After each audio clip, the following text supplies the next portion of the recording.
We hereby declare that Korea is an independent state and that Korea is a slave colony FIFU. We proclaim to the nation the worth and affirmation of the defense of the equality of all nations, and we proclaim to the posterity, preserving in perpetuity the light of nations of the Bible. We make this declaration the strength of 5,000 years of history, as a expression of the devotion and loyalty of 21 FIFU.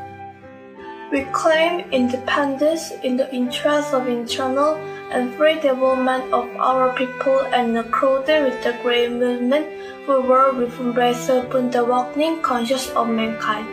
This is the clear command of heaven, the course of our time, and a legitimate manifestation of the right of a nation to coexist and live in harmony. Nothing in the world can suppress or block it. For the first time in several thousand years, we have suffered the agony of alien suppression for decades, becoming a victim of the policies of aggression and incursion, which are lawless from a bygone era. How long have we been deprived of our right to exist? How long has our spiritual development been hampered? How long have the opportunities to contribute our creative vitality to the development of world culture been denied us?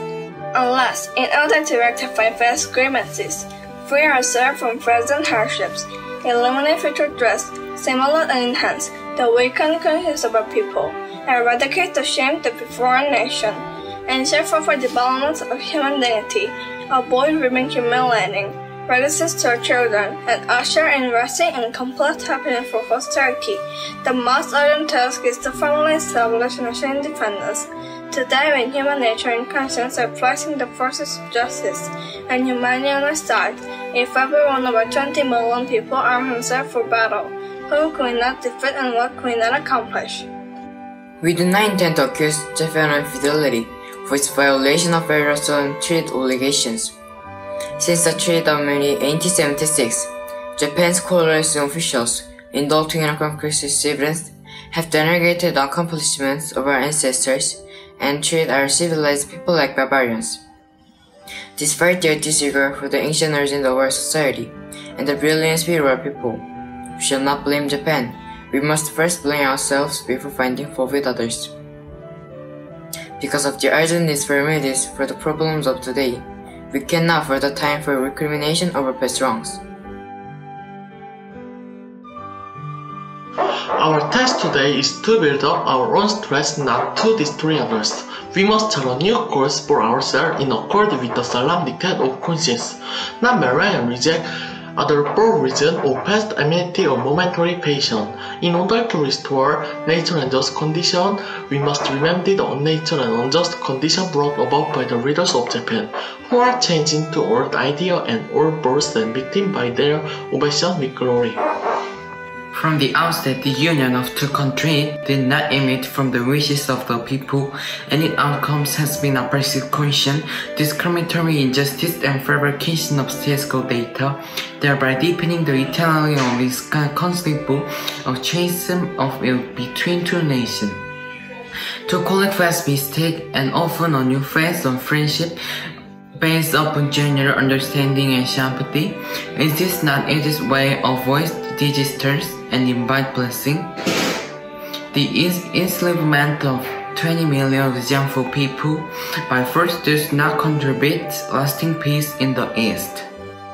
It depends the fear and suspicion of Japan by the 400 million Chinese who constitute the main axis for stability in the East, and it will lead to the tragic downfall of all nations in the region. Independence for Korea today shall not only enable Koreans to lead a normal, prosperous life as is their due, it will also guide Japan to live a simple path and perform its great task of supporting the cause of the East, liberating China from unknowing uneasiness and fear, and helping the cause of the world peace and happiness for mankind, which depends greatly on peace in the East. How can this be considered a trivial issue or mere sentiment? Behold, a new world is before our eyes.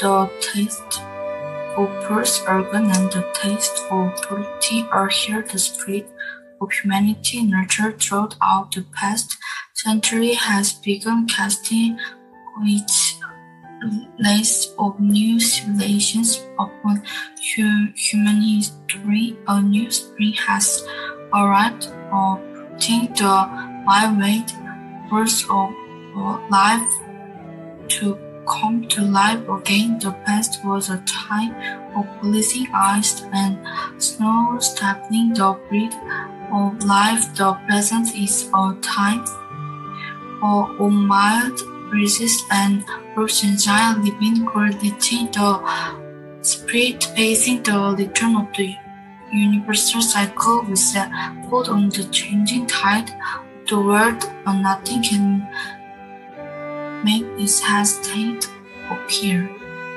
We shall safeguard our inherent right to freedom and enjoy our life of prosperity. We shall also make use of our creativity, enabling our natural essence to blossom in the vernal realms. We have arisen now. Conscience is on our side, and truth guides our way. All of us, men and women, young and old, have firmly left behind the oldness of darkness, and gloomed and had for joyful resurrection together with the myriad living things. The spirits of thousands of generations of our ancestors protect us. The rising tide of earth consciousness shall assist us. Once started, we shall surely succeed. With this hope we march forward.